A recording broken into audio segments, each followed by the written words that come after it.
नमस्ते।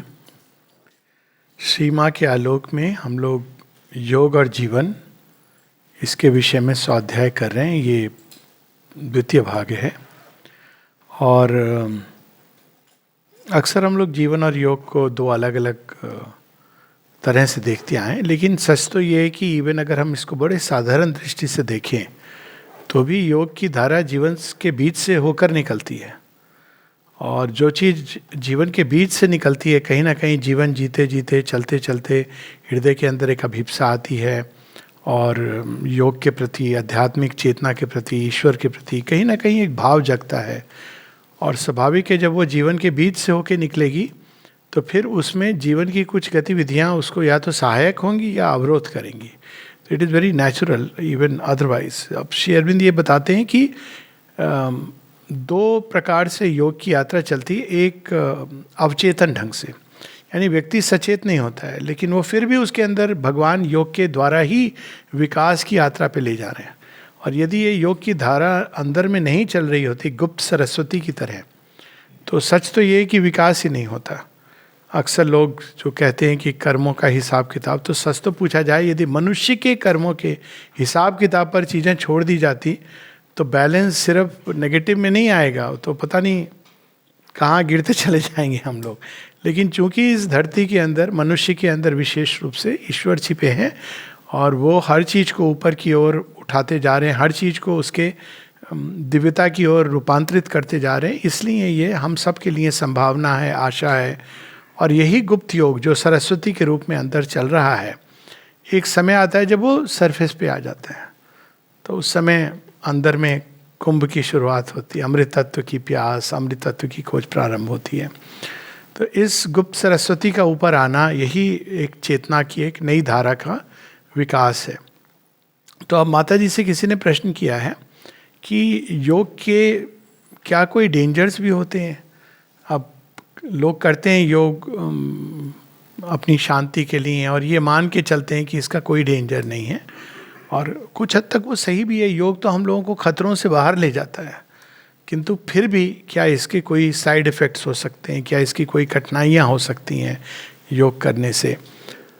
अब योग के तीन बिंदु हैं, एक है साधक, एक है साध्य और एक है तीसरा बिंदु है साधना। साधना वो है जो साधक और साध्य को जोड़ती है। अब इंटरेस्टिंग पार्ट इसमें यह कि शुरू में ही ये दोनों अलग अलग दिखाई देते हैं। साधक साधना करता है साध्य की ओर जाने के लिए, इसको कहते हैं तपस्या। जब आपको पता नहीं है कि जिस साध्य को आप ढूंढ रहे हैं वही आपको साधना की प्रेरणा, साधना की शक्ति भी दे रहा है। जैसे जैसे हम आगे बढ़ते जाते हैं तो देखते हैं कि साधक और साध्य का मिलन होने लगता है, और तब साधना का भार स्वयं भगवान अपने ऊपर ले लेते हैं। तो वो एक, इसमें भी दो मूवमेंट्स होते हैं, एक जहाँ पर्सनल एफर्ट जिसको हम कह लें, और दूसरा जो समर्पण, सरेंडर प्रधान हो जाता है। ये दोनों एक्सक्लूसिव नहीं है, किंतु फिर भी दो प्रकार के मनुष्य हैं। एक जो पर्सनल एफर्ट, यानी मैं साधना कर रहा हूँ, मैं योग कर रहा हूँ, इसमें बहुत अधिक ये प्रधान तत्व होता है उनके योग में, उनको ये चाहिए कोई चीज़ जो हम करें। और दूसरे प्रकार के होते हैं जो समर्पण प्रधान होते हैं, तो वो भी पर्सनल एफर्ट किया जाता है। समर्पण का अर्थ ये नहीं कि तामसिक रूप में मैं कह दूं आज मैंने भगवान को अपना दे दिया, अब आगे भगवान की मर्जी जैसे ले जाए, नहीं, वो तो एक तामसिक समर्पण बड़ा खतरनाक है। लेकिन फिर भी वो समर्पण प्रधान होते हैं, यानी वो चलते चलते भगवान को याद करते हैं, उनको निवेदित करते हुए अपने कर्म इत्यादि चलते रहते हैं।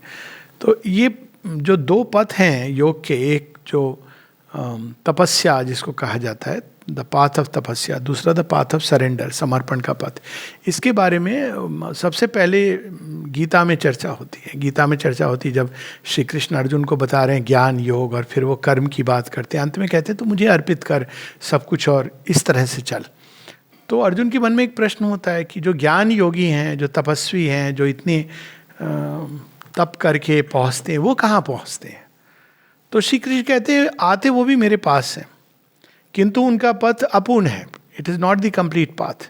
क्योंकि वो जब हम अपने व्यक्तिगत एफर्ट से केवल जा रहे हैं, हम ये मान के चल रहे हैं कि भगवान की ओर से कोई सहायता नहीं आएगी, इसमें इम्प्लिसिट ये है कि he is not a being जो आपको कॉन्शियसली हेल्प कर सकता है, आप उसके साथ संबंध नहीं जोड़ सकते हैं। वो तो एक निर्वैयक्तिक सत्ता है, कई लोग कहते हैं ना, it is a universal power, a kind of energy, a consciousness, ब्राह्मण। तो आप इस भाव से जब आगे बढ़ते हैं, एक इम्पर्सनल के भाव से, तो वो आपको सहायता नहीं देता। आप अपने ही एफर्ट से पहुंच गए तो पहुंच गए। लेकिन अगर आपका फेथ मूलतः यह है कि इम्पर्सनल और पर्सनल के परे एक सुप्रा पर्सनल पुरुषोत्तम डिवाइन बीइंग है, तो आपका वो पॉइस बदल जाता है। तो श्री कृष्ण कहते हैं कि आते तो वे भी मेरे पास हैं तपस्वी, लेकिन वो उनको पूर्णता में नहीं देख सकते हैं। वो केवल उस जो इम्पर्सनल इस सारे संसार के म्यूटेबल वर्ल्ड के पीछे है, उस वहाँ पहुँचते हैं और उनको निर्वाण, शांति, इसका अनुभव होता है। लेकिन इसके परे कुछ और है, और वो उसकी बात कर रहे हैं कि लेकिन जो ये दूसरा पथ लेते हैं मुझे समर्पण करके, उनका पथ सहज होता है, सरल होता है, और उनका रियलाइजेशन भी ज़्यादा कंप्लीट होता है, क्योंकि वो डिवाइन को केवल इम्पर्सनली नहीं बल्कि एक व्यक्तिगत संबंध में भी प्राप्त करते हैं, उनकी संपूर्णता में प्राप्त करते हैं, समग्रता में प्राप्त करते हैं। तो यहाँ इसी दो पथ की बात श्री माँ भी कर रही हैं, श्री रामकृष्ण ने भी कही है। जब श्री रामकृष्ण ने कहा कि दो प्रकार के पथ होते हैं, एक होता है बेबी मंकी और एक होता है बेबी कैट। तो जो मंकी होता है, जो बंदर का बच्चा होता है, वो अपनी माँ को पकड़ करके चलता है। आप जाएंगे ना वहाँ पे, कहाँ, आई थिंक मथुरा में, कहाँ पे वो यमुना बहती हैं और बंदर बड़े भयानक हैं वहाँ पे। वो चश्मा आपका निकाल लेंगे, मोबाइल ले लेंगे, कहीं वो माँ को, उनको वहाँ पर आपको एक दृश्य देखने को मिलेगा, वो पकड़े हुए जा रहे हैं, माँ छलांग लगा रही। तो ये क्या होती है? पाथ ऑफ तपस्या। आपने अपने प्रयास से पकड़ा हुआ है। अब उसकी समस्या क्या होती है? छूट गया हाथ तो आप नीचे गिरे। और दूसरा पथ जो है वो बेबी कैट का। बेबी कैट में क्या होता है कि जो माँ है, बिल्ली की माँ, वो अपने बच्चे को पकड़ लेती है, डैंगल करती है, और बच्चा क्या करता है? म्याऊं म्याऊं ले जाती है इधर उधर सब जगह।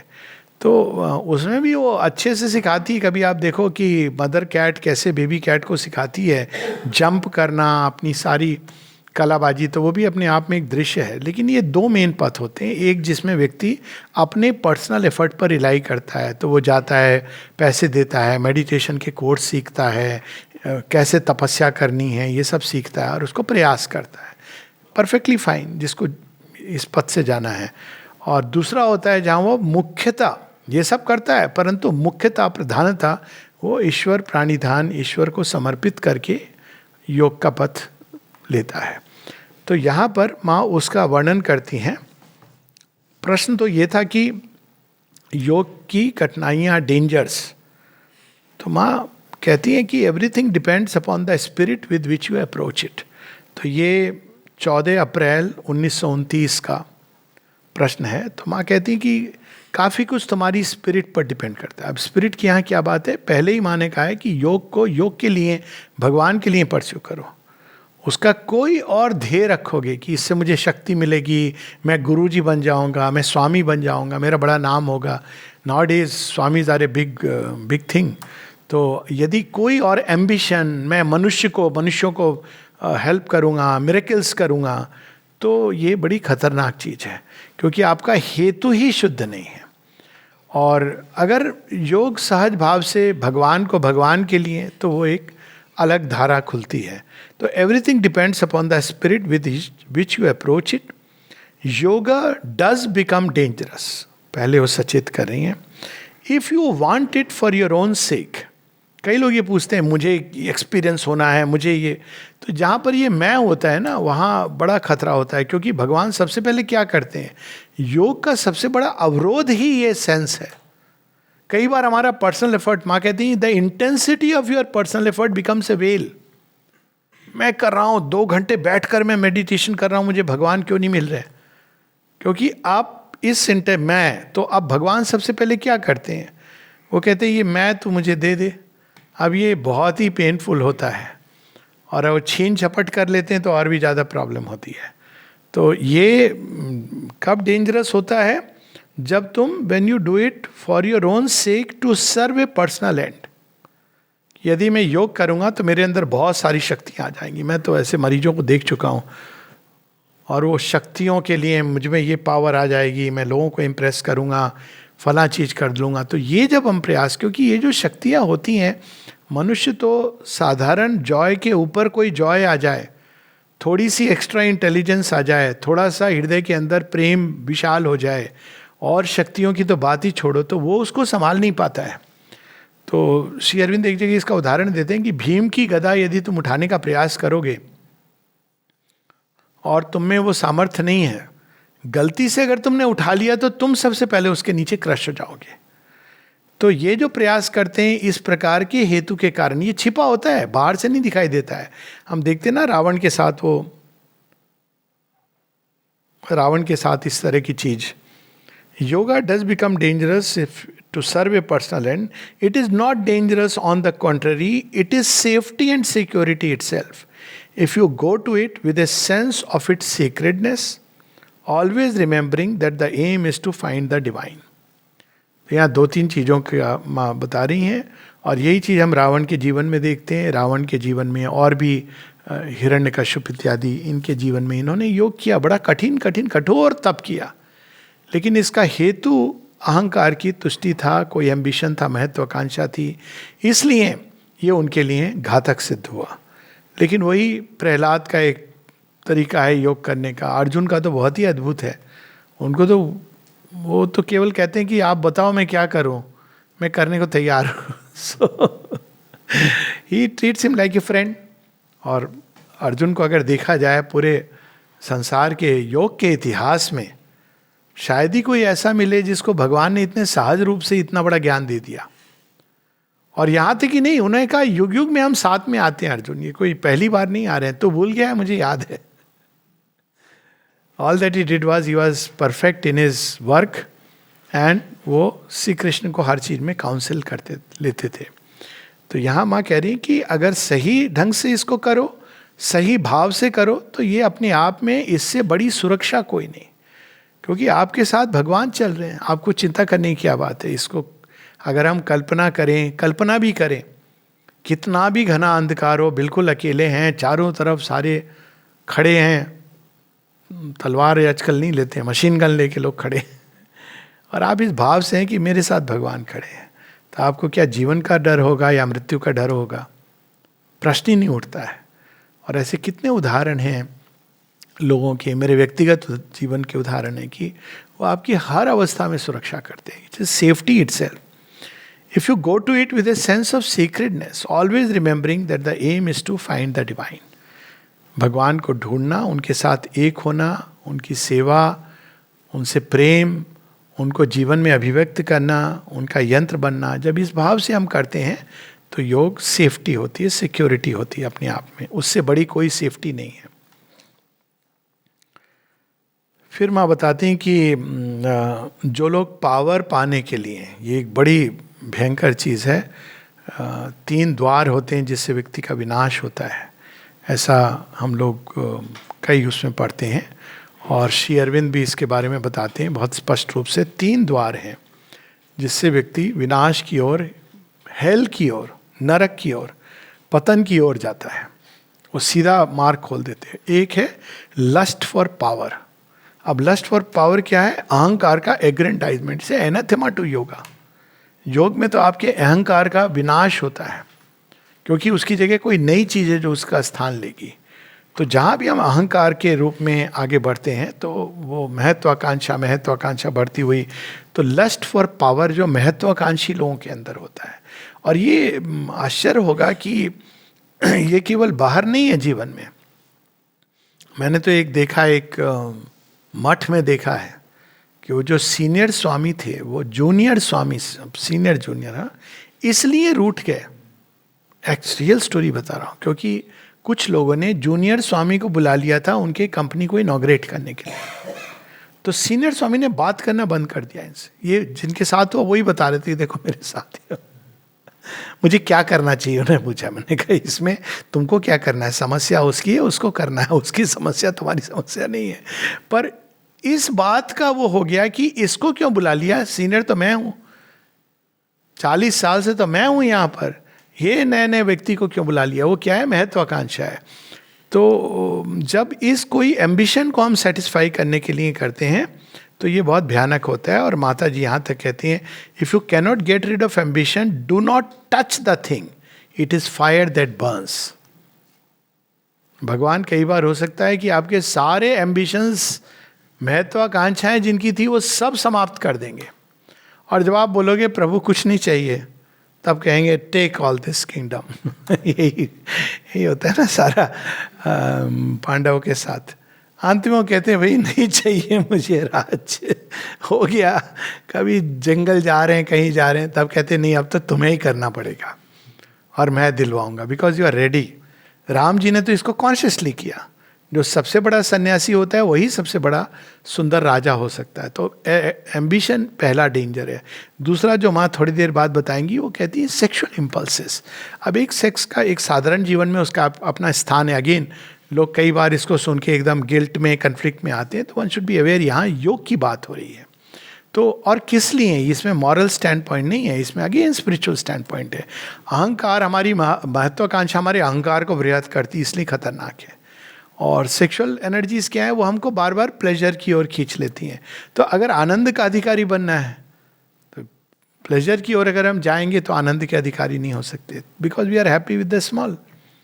तो जो भी आपकी जमा पूंजी हुई उसको आपने खर्च कर दिया इमीडिएटली। तो उसमें भी एक लॉजिक है कि वही ऊर्जा जो हम सेक्सुअल एनर्जी को थ्रो करते हैं बच्चे पाने के लिए या अन्य प्रकार की काम क्रीड़ा के लिए, वही एनर्जी है जो अगर हम कंजर्व करते हैं तो वो योग के यात्रा में सहायक होती है। उसको बहुत सभी लोगों ने इसकी बात की है कि वो जो ऋतस है वो तेजस में कन्वर्ट होता है, तेजस ओजस में, ओजस वीर्य, विद्युत, विद्युत वीर्यस में। This is the whole root. जो फिजिकल सीड है जो थ्रू आउट करता है व्यक्ति फिजिकल रूप में सेक्सुअल एनर्जी को, जो मूल एनर्जी है, रूट एनर्जी है, वही कंजर्व करो तो वो it changes into a heat, vital energy. उसको आप कंजर्व करोगे तो it changes into ojas which is mental energy. उसके साथ विद्वत यानी intuitive powers begin to awaken. उसको और कंजर्व करोगे तो वीरियस, that is the spiritual power. तो दैट इज द रूट। इसलिए ये दूसरा डेंजर है।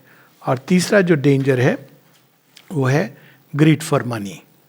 और माता जी इसमें ऐड करती हैं fear, greatest impurity is fear, भय। भय और योग एक साथ नहीं जाते हैं। तो ये इसीलिए हम देखते हैं गीता में सबसे पहले भय को हटाते हैं श्री कृष्ण। तो दीज आर द डेंजर्स। लेकिन पहले माँ बताती हैं there are two paths of yoga, one of tapasya and the other of surrender.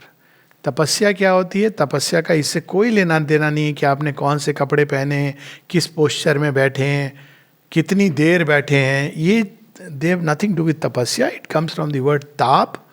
ताप मतलब किसी भी चीज़ को आप कंसंट्रेट करते हो तो वो ऊर्जा कंसंट्रेट होके हीट, तप, ताप वहाँ से आता है। ताप, वाम्थ, वो अपने उसकी जो ऊर्जा है बढ़ती है। संग्रहित करना ऊर्जा को और उसके ऊपर ब्रूट करना, उसको एकदम रिलीज नहीं करना। जब ब्रूट करते हैं और अभिप्सा के द्वारा उसको ऊपर उठाते हैं तब वो चीज़, उसको तपस्या कहते हैं। और वो कि हर प्रकार के एफर्ट के साथ है। ज्ञान का तप, केवल इंफॉर्मेशन से, स्क्रिप्चुअल रीडिंग से संतुष्ट नहीं होकर उस सब को अपने अंदर रखना और फिर उसको ताप के द्वारा शुद्ध ज्ञान की ओर ले जाना, वो ज्ञान का तप है, ज्ञान का यज्ञ है। उसी प्रकार से प्रेम, प्रेम का तप है, प्रेम का यज्ञ है, प्रेम का सबसे सुंदर शुद्ध स्वरूप। उसी प्रकार से आनंद, शांति, हर चीज का। सो जब भी हम किसी भी ऊर्जा को, किसी भी गति को कंजर्व करते हैं, उसको अपने अंदर एकाग्र करते हैं, संग्रहित करते हैं, संग्रहित करने के बाद उसको हम ऊपर की ओर उठाते हैं। अगर ऊपर की ओर नहीं उठाई जाएगी तो वो रिलीज होगी बीच बीच में, दैट इट डजंट हेल्प, तो वो तप हो जाता है। तो वो एक तपस्या का पथ है। और दूसरा समर्पण, कि हम वो करने की बजाय उसको कहते हैं ये भगवान, ये आपका है। संग्रहित की, वेस्ट नहीं किया आपने, लेकिन साथ साथ आप इसको अर्पण करते हुए जा रहे हो हर एक एक्टिविटी को। तो माँ कहती हैं the path of tapasya is arduous, obviously बहुत कठिन है। Here you rely solely upon your self, you proceed by your own strength. तो इसीलिए कहा गया बहुत कठिन है डगरपन घट की, क्योंकि वो मटकी लेके आ रहे हैं भर के, कृष्ण जी ने कहा है मटकी भर के आओ। अच्छा, अब उनको अभी तक ये नहीं पता है कि कृष्ण जी सारा खेल खेल रहे हैं, तो क्या करते हैं, मटकी लेके आ रहे हैं तो उसको कंकड़ मार के फोड़ देते हैं। तो अरे फिर वो जाती हैं मटकी भरने के लिए, बार बार ये कान्हा कर रहे हैं, खेल खेल रहे हैं, परफेक्शन शेप करने जाते हैं। फिर एक दिन वो कहती हैं मटकी उटकी रख करके तुझे ही पकड़ते हैं। तो कहते हैं हाँ, अब now the real game begins. तो ये जो पाथ ऑफ तपस्या है जिसमें हम केवल अपने एफर्ट पर रिलाई करते हैं, हमने कितनी देर मेडिटेशन किया, हमने इसका ये व्रत रखा, ये सारी चीज़ें उसी का पार्ट है। कितना उपवास किया, मानो भगवान कैलकुलेट कर रहे हैं कि इसने कितनी एकादशी का व्रत किया, इसने कितने घंटों जप किया। ऐसे लोग हैं जो ये काउंट करके रखते हैं। एक बार किसने बताया कि इन्होंने ये रोज 1,00,000 बार जप करते हैं, कितनी बार करते हैं, 1,00,000 तो शायद कितने। तो मैंने कहा आप ये बताओ कि ये काउंट कैसे रखते हैं, क्योंकि जप करने में तो आप ऐसे मुग्ध हो जाओगे, I can't keep count if I have to keep count beyond a point. आप काउंट कैसे रख सकते हो? जब by its very nature makes you forget, आप काउंट कैसे रख सकते हो? लेकिन इसका भी होता है। तो ये सारा जो तप का भाव है, ये एक तरीका है, और माँ कहती है कठिन है। You ascend and achieve according to the measure of your force. कर सकते हो तो करो, ये नहीं कि निषेध है, लेकिन अगर आपके अंदर इतनी स्ट्रेंथ है तो you can do it. There is always the danger of falling down, and once you fall you lie broken in the abyss and there is hardly a remedy. एक बार आप गिर गए, उसके बाद तो और नाना प्रकार की समस्याएं शुरू हो जाती। कह रहे हमने गिल्ट आने लगता है, क्योंकि सब आप अपने एफर्ट के उस पर कर रहे थे। दी अदर पाथ, अब इसमें कई बार ऐसा भी होता है कि सिचुएशंस ऐसी होती हैं, भगवान का अपना तरीका है, जब आप ये नहीं कर पाओगे। मैं मिला हूँ एक स्वामी जी, रोज वो नहा धो करके प्रॉपर इतनी देर मेडिटेशन करते थे। तो हम लोग ट्रेन में जा रहे थे, वो मेरे साथ ही जा रहे थे कहीं पर, बहुत अनकंफर्टेबल हो गया अचानक सुबह के समय। मैंने कहा क्या हो गया आपको, तबीयत ठीक है? हाँ ठीक है। तो मैंने कहा आपकी क्या हो रहा है, ठीक है? कहते नहीं मुझे नहाना है। मैंने कहा नहा लीजिए, बाथरूम में आप, प्रॉब्लम क्या है? मतलब ट्रेन है लेकिन ठीक है, अब इतना पड़ा है तो नहा लीजिए। नहीं मुझे वो बाहर वो प्रॉपर पानी। तो मैंने कहा देख लीजिएगा, मैं पता कर देता हूँ कि ट्रेन कहाँ कितनी देर रुकती है, तो जाके नहा लीजिए। तो मैंने पूछा आपको क्यों इतनी प्रॉब्लम क्या हो रही नहाने की? अब हमारी दादी वगैरह करती थी ऐसे, ट्रेन रुकी तो वो जाके बाहर नहाएंगी, अब गाड़ी चल दी एक बार, चेन खींचनी पड़ी। तो उन्होंने कहा नहीं, बिना नहाए मैं मंत्र अपना वो नहीं कर सकता हूँ पूजा। मैंने कहा अरे आप ऐसे कर लीजिए, भगवान थोड़ी आपसे अब ये आके तुम नहाए नहीं हो। मैंने उनको कोट भी बताया स्वामी विवेकानंद ने जो कहा है, लेकिन वो एक बार वो आदत हो जाती है तो आदमी बहुत डिस्कम्फर्ट फील करता है। तो that is a kind of तपस्या। आप गिरे तो आप पूरा दिन आपका चला गया। दी अदर पाथ, अब कोई बीमार पड़ गया, बहुत सारी चीज़ें होती हैं। The other path, the path of surrender is safe and sure. Surety इसमें है। It is here, however, that the Western people find their difficulty. अब यहाँ पर आती है समस्या, क्योंकि उनको बाकी सब स्वीकार है लेकिन सरेंडर हम नहीं करेंगे। ये है अपना थॉट कि भाई आप, इसलिए आप देखेंगे वेस्ट में इस तरह के मूवमेंट्स बहुत चलते हैं। हालांकि अब कृष्ण कॉन्शियसनेस का भी एक वो चला, लेकिन जनरली इतने डॉलर दे के आप मुझे एक टेक्निक सिखा दो जिसको मैं करूँगा। और समर्पण, श्रद्धा, ये बहुत कठिन होता है उनके लिए समझना, बिकॉज सरेंडर मतलब आपकी इंडिविजुअलिटी को ही आप अपनी सेक्रीफाइस कर रहे हो। They have been taught to fear and avoid all that threatens their personal independence. समर्पण कर दिया तो आप भगवान जैसे नचाएंगे, पर नाचना तो मुझे अपने प्राण तत्व के आधार पर है, मेरा वाइटल नचाएगा। तो यहाँ पर समस्या होती है। They've imbibed with their mother's milk the sense of individuality. हम लोग बड़े फॉर्चुनेट हैं इस मामले में। आई ऑलवेज से कि भारतवर्ष में ही जन्म लेना चाहिए व्यक्ति को, जन्म जन्मांतर। क्यों? हम लोग कुछ मूलभूत चीज़ें, समर्पण, पूजा का भाव, श्रद्धा, ये माँ के दूध के साथ सीखते हैं। और ये चीज़ को समझने के लिए कितनी कठिनाई होती है वेस्ट में, क्योंकि वो जन्मे पले बड़े इस तरह। अब वो इंडिविजुअलिटी में कोई परेशानी नहीं है, भारतवर्ष में भी है। अक्सर ये लोग कहते हैं कि फिर भारतवर्ष में क्या इंडिविजुअलिटी नहीं, नहीं। भारतवर्ष में जो इंडिविजुअलिटी है वो धर्म के आधार पर है, चुनाव आपके, और जो वेस्टर्न इंडिविजुअलिटी वो ईगो के आधार पर है। I will do what I feel like. Bharatvarsh में I will do what is the right and proper thing to do, धर्म के आधार पर इंडिविजुअलिटी जो बिल्कुल अलग है। लेकिन वो दूसरी इंडिविजुअलिटी बड़ी एग्रेसिव कि आई will do what I feel like, मैं अपने ढंग से चीज़ों को करूँगा। तो ये कठिनाई होती है। And surrender means giving up all that. In other words, you may follow, as Ramakrishna says, either the path of the baby monkey और that of the baby cat. इस पर पूरी कॉरेस्पॉन्डेंस है निरुद्धा की श्री अरविंद के साथ कि सच में आपने इतना कुछ लिखा है, आप ये बता दो जानने की क्या जरूरत, असली चीज क्या जानने की जरूरत है। कहते हैं जानने की तो केवल दो चीजों की जरूरत है। क्या? That there is a soul within and grace above. तो कहते हैं रियली इतना इजी है? आपने तो इतने सारे वॉल्यूम लिख दिए, सच में इतना सरल है? कहते हैं मैं कह रहा हूं कि सच में इतना सरल है। तो फिर वो कहते हैं ये आपके लिए सही होगा, आप जैसे लोग जो इतने अति मेधावी, अति तपस्वी, हम लोग के लिए कहते हैं on the contrary it is much more applicable to you. तो इस तरह से उनका वार्तालाप चलता है और अंत में वो कन्विंस्ड हो जाते हैं कि हाँ बेबी कैट ही वो सच है। तो एक जगह वो कहते हैं ये कहने के लिए बहुत अच्छा है, तो लेकिन ये सच नहीं हो। वो बुद्धिस्ट उनकी लीनिंग्स थी ना निरुद्धा की। तो श्री अरविंद कहते हैं कि ये तब फिर मुझे कहना पड़ेगा कि तुम्हारा ज्ञान मुझसे और श्री रामकृष्ण से बढ़कर है। You know more than us, कि तुम इतने सर्टिट्यूड के साथ कह रहे। तो वो बड़ी सुंदर कॉरेस्पॉन्डेंस है कि one relies on the divine. The baby monkey holds to its mother in order to be carried about, and it must hold him, otherwise if it loses its grip it falls.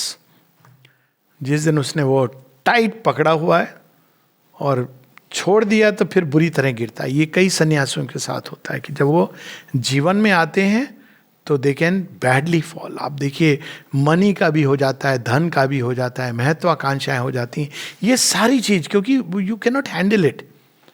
आपने इस तरह से अपने आप को tightly पकड़ा हुआ है। आश्रम के कंटेक्स्ट में आए थे लोग, बड़े इम्प्रेस्ड हुए थे, हिमालय से स्वामी जी आए। ये अक्सर जब ये हम सुनते हैं ना कि हिमालय में तपस्या की थी, it is not a credit,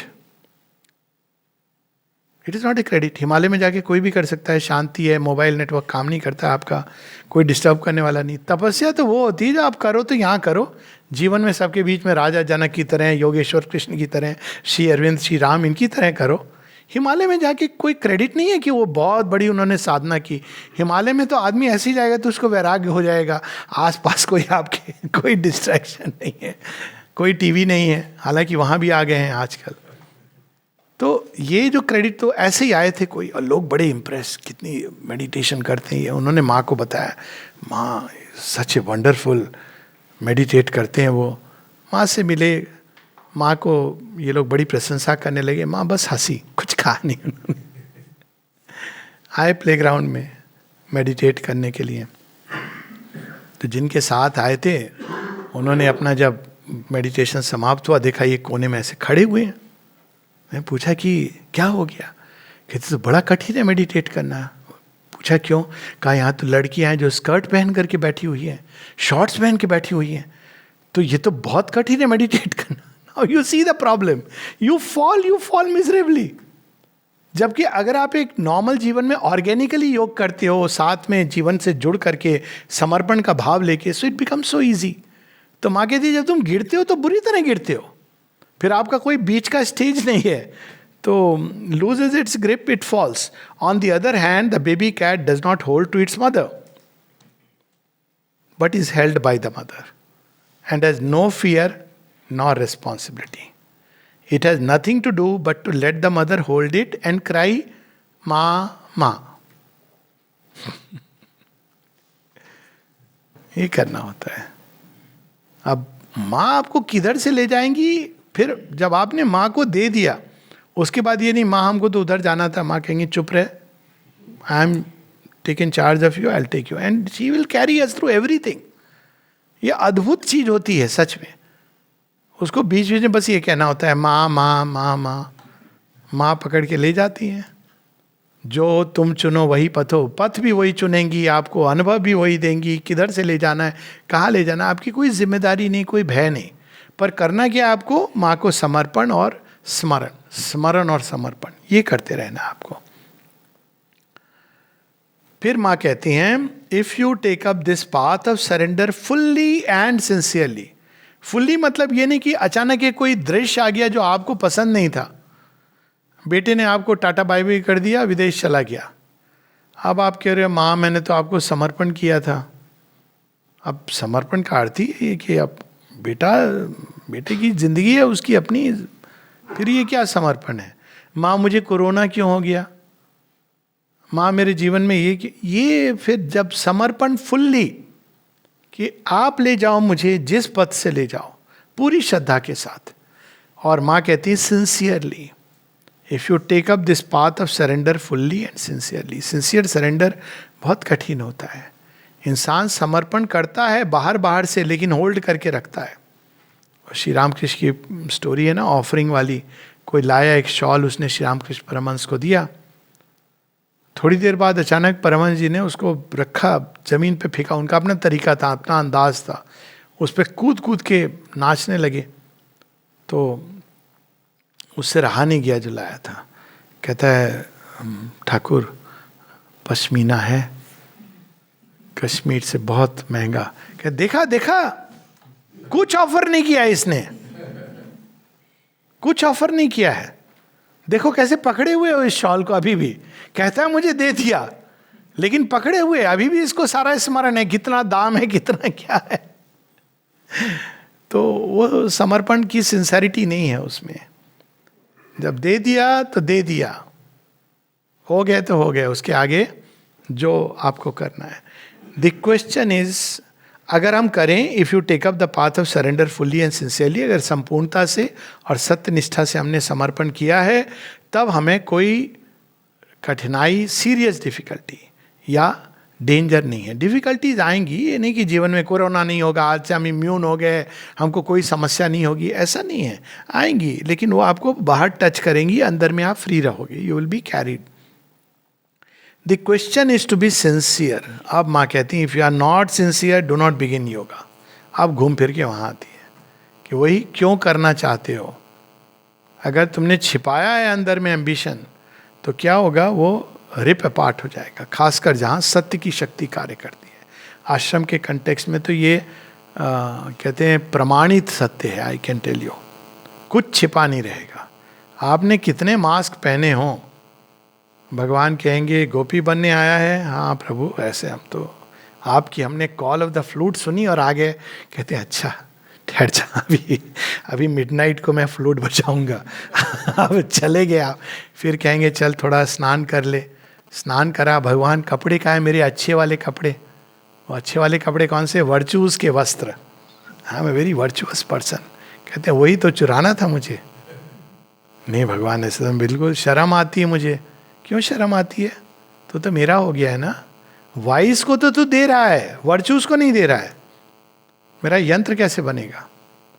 तो वो सारे one by one he rips them apart और takes them away. Rip apart में जो बुचर्स नाइफ से या सर्जन स्कैल्पेल से धीरे धीरे सब चीजें thread bear.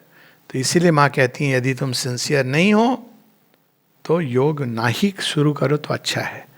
If you were dealing in human affair then you could resort to deception. मनुष्य को बहुधा क्या, प्राय ऑलमोस्ट ऑलवेज, शायद ही कोई ऐसा मनुष्य हो, I don't think there is one single person, शायद ही इज लाइक एग्जेजरेशन, जो हर समय हर मनुष्य को सच बोलता हो, खुद से भी नहीं बोलता है, दूसरा तो छोड़ो, डिसेप्शन। तो नाना प्रकार के भय हैं, एंग्जाइटी। तो कहते हैं ह्यूमन अफेयर्स में माँ कहती हैं ये जीवन में ये चलता है, but in dealing with the divine there is no possibility of deception anywhere.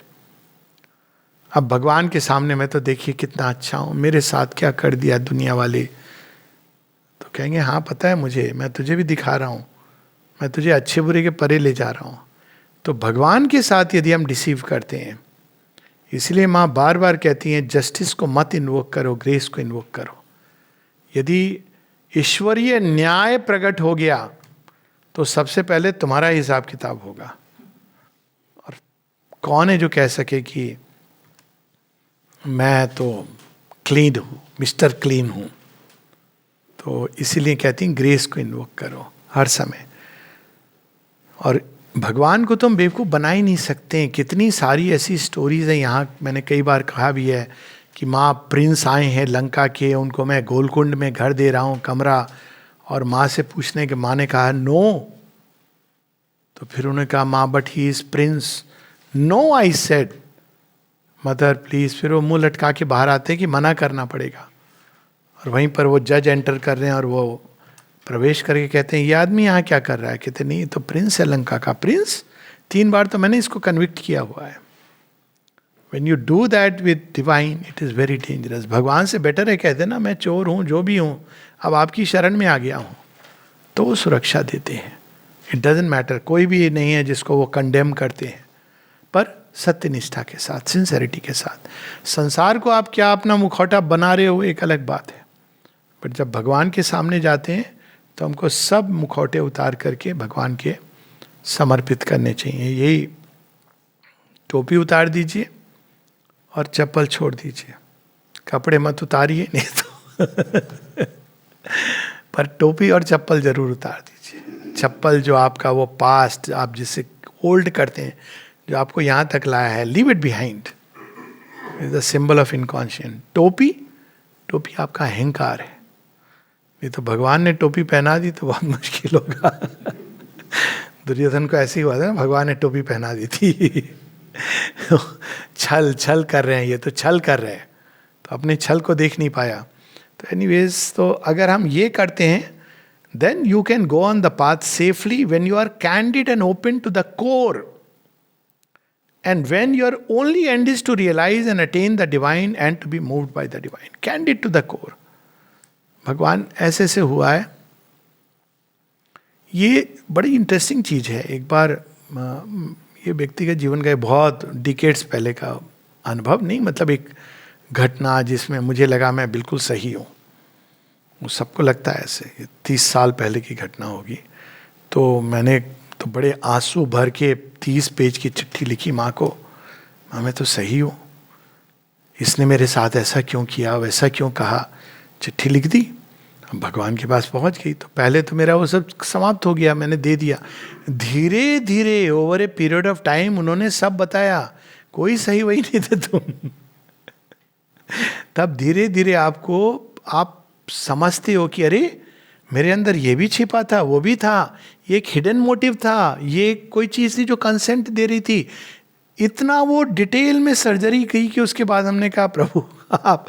तो ये जो भाव होता है ना कि मैं तो बिल्कुल सही हूं, कैंडिड क्या होता है, प्रभु मैंने कर दिया ऐसा, अब आप करो। अब क्या करते थे अर्जुन की, यही तो विशेषता थी। अब मैंने वचन दे दिया, देना नहीं चाहिए था।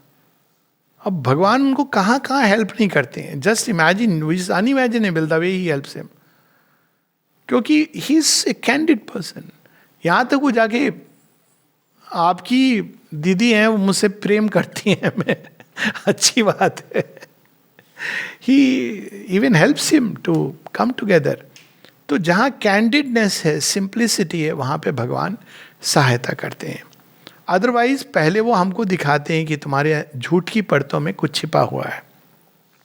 तो लक्ष्य क्या कि प्रभु मैं आपको रियलाइज करना चाहता हूँ, आपके साथ एक होना चाहता हूँ, आपका यंत्र बनना चाहता हूँ, ये मेरे अंदर है। ये नहीं कि कई लोग इसमें भी बड़ा प्राइड लेते हैं कि मेरे दोष देखो, वैसे नहीं। वो क्रिश्चियन उसकी तरह की, वो एक प्रीस्ट क्राइस्ट के सामने झुक के कहता है मैं बहुत बड़ा पापी हूँ, तो दूसरे को लगा ये तो गलत बात है। वो कहता है इससे बड़ा पापी मैं हूँ।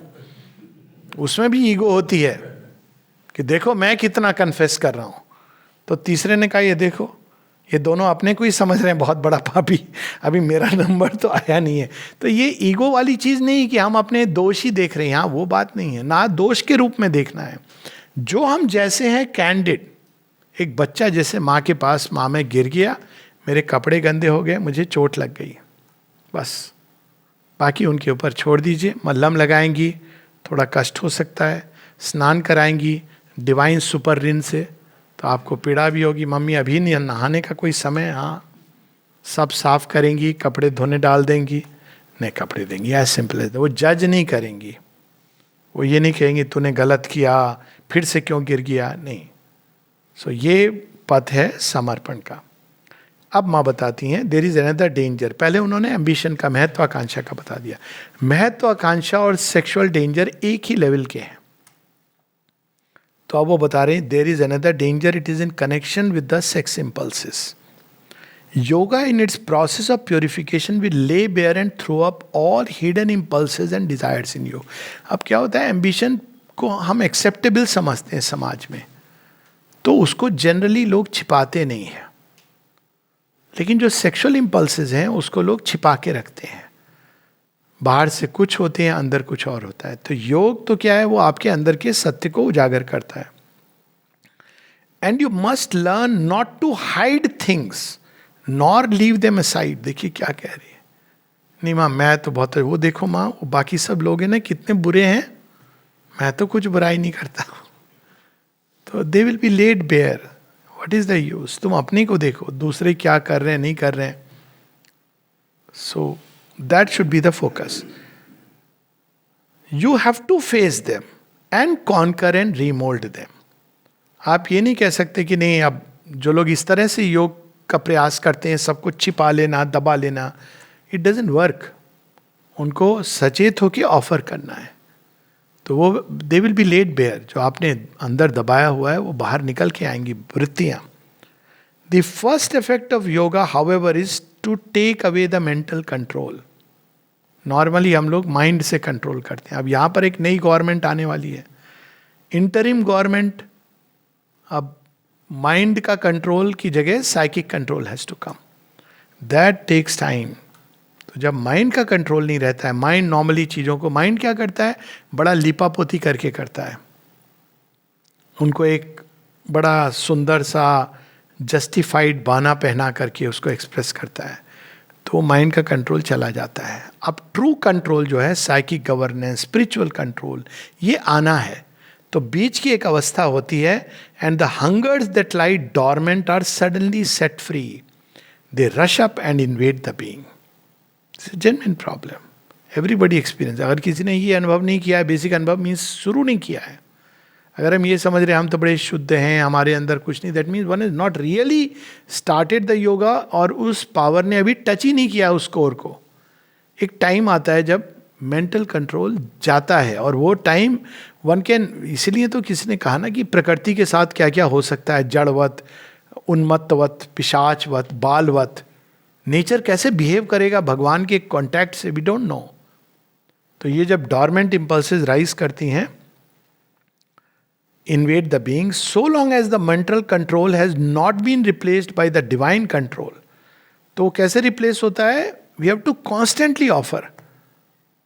10,000 बार यदि इंसान वो कंट्रोल लूज करता है, तो 10,001 बार आपको ऑफर करना है कि प्रभु इसको आप, इस बागडोर को अपने हाथ में पकड़िए। तो एक टाइम आता है, धीरे धीरे भगवान पूरी उनकी गवर्नेंस रिप्लेस करती है। There is a period of transition when your sincerity and surrender will be put to the test. यही है वो मटकी फोड़ने वाला कृष्ण जी का काम, कि बार बार वो मटकी फोड़ देते हैं। मटकी कच्ची है, अल्टीमेटली आपको वो मटकी जब परफेक्ट, तब पूरा जल लेके, नहीं तो निकल जाता है। तो दैट इज व्हाट इज, बहुत कठिन है डगर पनघट की। पंडिया भरन को मैं तो गई थी, कान्हा ने तोड़ी मेरी मटकी। तो ये बार बार वो उनका प्ले है, जिससे तब जब हम इतने कॉन्शियस हो जाते हैं कि हम कोई भी डिस्ट्रैक्टिंग इन्फ्लुएंस जो इस मटकी को तोड़ सके, वो नहीं आने देते हैं। तो वो अवेयर करने की एक प्रोसेस होती है, टेस्ट एंड ट्राइंग। उसकी एक कहानी है, ज़ेन स्टोरी, कि एक आदमी तलवारबाजी सीखने गया, तो मास्टर ने कहा ठीक है तुम्हें मैं सिखाऊंगा। कहा कितने साल लगेंगे सीखने में? कहा 10 साल। तो कहता है 10 साल बहुत ज़्यादा है, मैं दुगना एफर्ट करूँगा तो कितने दिन में सीखूंगा? मास्टर ने कहा 20 साल। नहीं, मैं अपना सब कुछ डाल दूंगा तो कितने दिन में सीखूंगा? कहा 30 साल। कहा ये क्या लॉजिक है? कहते हैं क्योंकि तुम अधीर हो रहे हो, अधीर के बस की ये चीज नहीं है, धैर्य तो रखना होगा। अच्छा ठीक है, अब धैर्य की परीक्षा हो रही है उसकी। क्या वो सोच रहा है कि कल परसों मुझे तलवार पकड़ा दी जाएगी, तो मास्टर ने कहा किचन में जाके खाना बनाओ। तो उसने सोचा 2-3 दिन ड्रेस बन रही होगी, मेरे लायक तलवार आएगी, तो खाना बनाने लगा। रोज देखता था कुछ लोग ट्राई कर रहे हैं, खाना बना रहा है वो। कुछ समय बाद वो भूल ही गया कि वो क्यों आया, उसको खाना बनाने में मजा आने लगा। 3 साल गुजर गए। अचानक एक दिन वो खाना बना रहा है, पीछे से जोर से उसको एक लगता है चोट, तो गुस्सा आता है। मुड़ के देखता है कि मास्टर ने ही एक लकड़ी की तलवार से उसको मारा है। तो मास्टर को देखते ही वो शांत हो जाता है, सॉरी सॉरी सॉरी। मन में लगता है ये क्या बात हुई, मुझे क्यों मारा है, पर चुप हो जाता है। फिर कुछ समय बाद फिर से ऐसे मास्टर आके, हर बार गुस्सा आता है, फिर देखता है मास्टर है, क्षमा मांगता है। फिर एक दिन उसकी ऐसी हालत हो जाती है 1 वर्ष के अंदर, 1-2 वर्ष में, कि रात को भी यदि मास्टर दबे पांव आते हैं तो उठ के खड़ा हो जाता है कि मास्टर आया भी, मुझे तलवार पड़ने वाली है। तब मास्टर कहते हैं अब आ जा तू मैदान में, अब तो तैयार है। तो वो टेस्ट का मतलब हमारे अंदर विजिलेंस, अवेयरनेस ये डेवलप होती है। तो इस प्रकार से माँ कहती हैं कि एक प्रोसेस है ये। The strength of such impulses, अब वो बता रही हैं कि ये इम्पल्सेस क्यों हावी होने लगती हैं। The strength of such impulses as those of sex lies usually in the fact that people take too much notice of them. ये भी एक समस्या है सारे समय। माँ कहती why are you so much thinking about it all the time. और अब तो ऐसे साधन बना दिए हैं संसार में, वाइटल जगत ने, तो you don't have to think about it. It's one of those natural things which come up, they go away, play game, stay busy, do lot of exercises, but too much notice of them. They protest too vehemently and endeavor to control them by coercion. Hold them within and sit upon them. देखिए ये जो एकदम प्योरिटैंस हैं उनको अजीब लगे ना, ये मेंटल कंट्रोल है कि आप हर समय देख रहे हो मेरे अंदर ये तो क्या हो रही है, क्यों माँ ये कह रही हैं। जब आप कोई ऊर्जा किसी चीज को दबाने में लगाते हो तो भी आपकी ऊर्जा का व्यय हो रहा है। The energy which is used in repressing an element is also is the same energy. तो अब फिर क्या करना है, उसको नोटिस मत करो, ध्यान डाइवर्ट करो, ऑफर करो और go on your way. Otherwise आपकी एनर्जी लॉक हो गई है और आपके पास ऊर्जा नहीं बची है इन, क्योंकि सेक्स जैसी इंपल्स को अगर आप मेंटली दबा रहे हो तो उसमें बहुत ऊर्जा चाहिए और फिर भी वो बड़ा प्रिकेरियस है। तो इसलिए that is not the way. But the more you think of a thing and say, I don't want it, I don't want it, छी छी छी छी छी छी छी छी, उतना अधिक वो पास में सब तरफ से आएगा। और इसका तो एक बड़ा सिंपल उदाहरण है, किसी को कह दो आज के दिन आप एक सफेद हाथी के बारे में मत सोचना। क्या नहीं सोचना? सफेद हाथी। अब आपको 10 बार तो आएगा, ऐसे आप सोचते नहीं शायद, लेकिन अब तो थॉट आएगा। किसके बारे में कहा था? अच्छा नहीं सोचना है, किसके बारे में नहीं? सफेद हाथी। So don't take so much notice, so much importance to these things. They are there, part of nature. आपको इसको कॉन्कर करना है, उसके एक प्रोसेस है, ऑफर करना है, अपने को व्यस्त रखो, एक्सरसाइज करो, अप्लाई सम संयम, do it in a regulated way. Marriage का पर्पस ही एक पर्पस ही होता था। This is not the purpose of marriage, but one was it in a regulated way, it goes and then it is released. You can apply then संयम। But the more you think of a thing and say, I don't want it, I don't want it, the more you are bound to it. मुझे ये नहीं चाहिए, नहीं चाहिए, आप इस तरह से पकड़े। तो फिर मूवमेंट क्या होना चाहिए? मुझे जो चाहिए, think what you want to be and not what you do not want to be. आप दिव्यता चाहते हो, शुद्धि चाहते हो, सुचिता चाहते हो, शांति चाहते हो, आनंद चाहते हो, प्रेम चाहते हो, तो प्रेम, शांति, आनंद, शक्ति, इस ओर ध्यान होना चाहिए। हर बार जब नीचे गिरो तो नॉट दैट कि ये नहीं चाहिए, ये वीकनेस मुझे नहीं चाहिए, इंस्टेड टू से I want strength.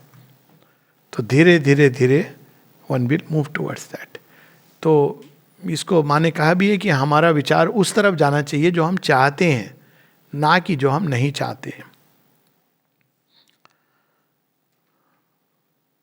To dissociate from it, what you should do is to keep the thing away from you, to dissociate from it. जब वो होती है तो आई एम नॉट दिस, आप अपने को सेपरेट करो. सेपरेट, ये सेक्स के बारे में नहीं, क्रोध है, भय है, मैं इतना मिजरेबल नहीं हो सकता हूं, I am not this. So dissociate करना.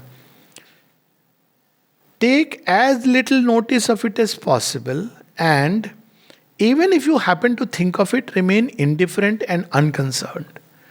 The impulses and desires that come up by the pressure of yoga should be faced in a spirit of detachment and serenity, not guilt and anxiety. Detachment and serenity, शांत भाव से detach होकर आपको उसको face करना है. As something foreign to yourself or belonging to the outside world.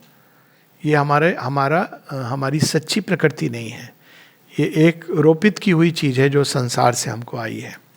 This not our true nature, our true nature is love. So उसको हमको कल्टिवेट करना है.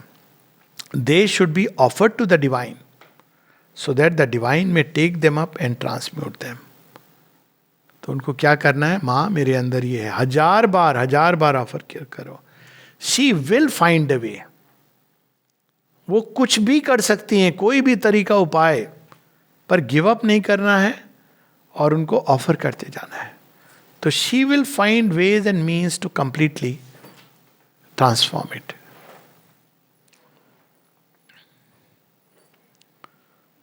फिर माँ अंत में बताती हैं कि बहुत लंबा पैसेज है. ये कहती हैं कि यदि तुम भगवान के पास आते हो कहने को कहकर कि मैं आपसे एक होना चाहता हूँ, लेकिन तुम्हारे हृदय में भाव है मैं शक्तियाँ चाहता हूँ, तो beware, you are heading straight toward the brink of the precipice. And yet it is so easy to avoid all catastrophe. कोई जरूरत नहीं है. क्या तरीका है? Become like a child. ये सब भाव, मैं योगी हूं, मैं साधक हूं, उसमें भी मैं इतने साल से साधना कर रहा हूं, 30 साल से 40 साल से मैं बाहर नहीं गया, इतना मेडिटेशन करता हूं, मैं बात नहीं करता हूं दुनिया के लोगों से. अब आप इसी में जी रहे हो. तो कहते हैं बिकम लाइक ए चाइल्ड. माँ का शिशु हूं. Become like a child. Give yourself up to the mother. Let her carry you. And there is no more danger for you. माँ श्री अरविंद कहते हैं तुम, you may have astounding experiences in the mental, siddhis in the vital, even amazing capacities in the physical. But if you have not become a child newborn to the Divine Mother, then nothing genuine has been done. आपको सिद्धियां आ गई, दृष्टि आ गई, देखने लगे आप इधर उधर की चीजें, आपकी सो कॉल्ड फैकल्टीज कुछ अवेकन हो गई. None of this means anything unless आप भगवान के सामने जब शिशु बन गए, तब जेन्युइन योग शुरू होता है. It is not about experiences, capacities, power, siddhis. In fact true yoga begin जब आप जानते हो कि ये सब तो कुछ नहीं है, उनका दिया हुआ है. एक श्री अरविंद की पोयम है ना, वो महात्मा, यही है, सारा योग तप करके अनेकों सिद्धियां प्राप्त करता है. योगी राजयोग करता है, हठ योग करता है, फिर जब वो आता है अल्टीमेट परम सिद्धि के लिए, तो फिर उसको जो उनके गुरु हैं कहते हैं अब ऐसा करो, इन सिद्धियों के बल पर कृष्ण को ढूंढो. अब वो ढूंढ रहा है. युधिष्ठिर के पैलेस में नहीं मिलते हैं, यहाँ नहीं मिलते हैं, वहाँ नहीं मिलते हैं. अंत में देखता है कि एक पहाड़ पर एक व्यक्ति, एक अहीर ऐसी जंप कर रहा है, डांस कर रहा है, आनंद में है. तो उसमें वो श्री कृष्ण को देखता है अपनी अंतर शक्ति से.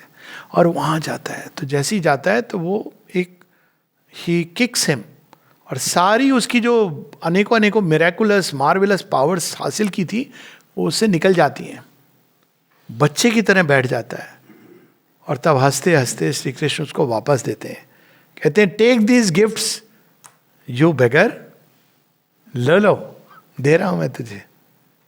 और तब कहते हैं अब तुम इस युग के लिए महात्मा हो, you have to carry, not, वो महात्मा शब्द इतना मीनिंगलेस हो गया है कि मुझे शब्द ही यूज करना अच्छा नहीं लगता है, तो let's not use the word mahatma, though it is in the theosophy sense. लेकिन अब तुम, ये युग अब तुम्हारा है।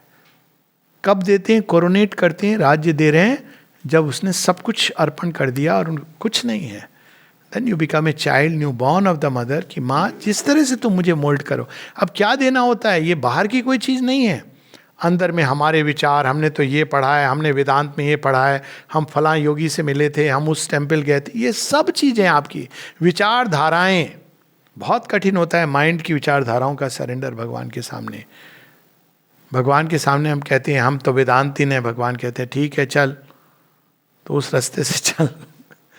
तो ब्रह्मा जी को भी ये हो गया था समस्या, तो पढ़ा है ना हमने, वो श्री कृष्ण उनको दिखाते हैं कि मैनिफेस्टेशन क्या है। एनीवेज, तो ये विचारधाराओं में भगवान को नहीं बांधना चाहिए। ये सब विचारधाराएं उनसे निकली और सब उनमें समा के विलुप्त हो जाती हैं। He is beyond all these mental conceptions.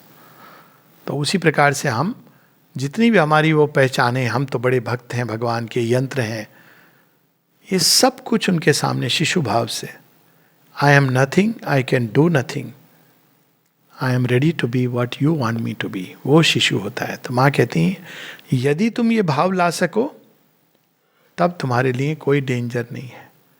This does not mean that you have not to face other kinds of difficulties or that you have not to fight and conquer any obstacles. Surrender does not ensure a smooth and unruffled and continuous progression. और बताती क्योंकि तुम्हारे बहुत सारे part हैं, लेकिन मूलभूत the central difficulty is over.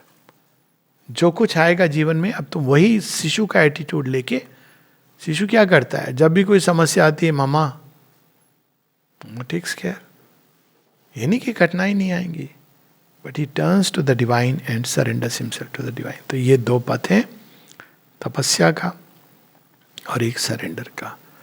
माँ और श्री अरविंद एम्फसाइज करते हैं सरेंडर के पथ पे,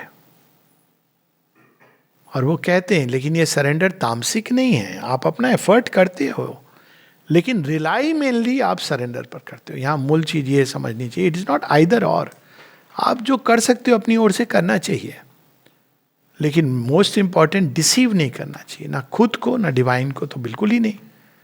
खुद को डिसीव करना, जब हम ये कहते हैं कि हम तो बहुत अच्छे हैं, बाकी सब खराब है, तो ये बहुत बड़ी समस्या है, क्योंकि अभी तो हमने खुद को देखना ही नहीं शुरू किया।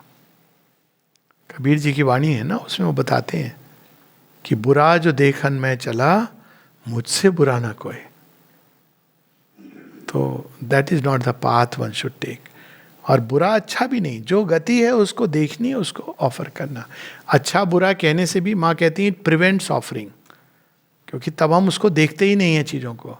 चीज़ें अच्छी बुरी नहीं होती हैं, वो कंटेक्चुअल है, पर वो होती हैं, गतियाँ हैं जो आपका अवरोध कर रही हैं, मार्ग में बढ़ने नहीं दे रही हैं। आप उसको ऑफर करते जाओ बच्चे की तरह, और तब पथ प्रशस्त होता जाता है। तो वो बात होती है, बढ़े चलो रुको ना वीर साहसी, स्वयं प्रभा समुज्ज्वला स्वतंत्रता पुकारती। द ओनली स्वतंत्रता is union with the divine through a progressive surrender of all our being. यही अंत में माँ बता रही हैं, पहले कोर सरेंडर होता है, फिर जो डिफरेंट पार्ट्स हैं सबको सरेंडर करना पड़ता है। भगवान को हम उतना समझ सकते हैं जितना वो हमको जनाएंगे, किसी वेदांत और इसके फ्रेम में नहीं समझ सकते। फ्रेमवर्क्स मत बनाइए, आप कहो कि मैं समझना चाहता हूँ आपको, वो समझाएंगे, वो ज्ञान देंगे, प्रज्ञा देंगे, क्योंकि वो हर घड़ी नित नवीन और पुरुषों पुराणों दोनों हैं। So that is the path जो माँ हम सबको बढ़ने के लिए। अंत में एक चेतावनी दे रही हैं कि ये संसार विष से भरा हुआ है, एक कंटेजियन है इसके अंदर। तो जब हम इस पथ को लेते हैं तो हमको इसके बारे में केयरफुल होना चाहिए, किन से मिलते हैं, किन के साथ हमारा उठना बैठना है। So long as you belong to humanity and so long as you lead the ordinary life, it does not matter much if you mix with the people of the world.